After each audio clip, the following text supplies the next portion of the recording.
Welcome back to another technical deep dive here in the debug zone. Today, we're tackling a big question and breaking it down with insights from other users. Hopefully, this clears up some misconceptions and helps you get the answer you need. So buckle up, stay a little curious, and let's jump right in.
And that's a wrap.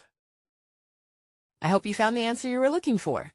If you did, take a second to hit that subscribe button. It really helps out. And let me know in the comments which solution worked best for you. See you next time in the debug zone.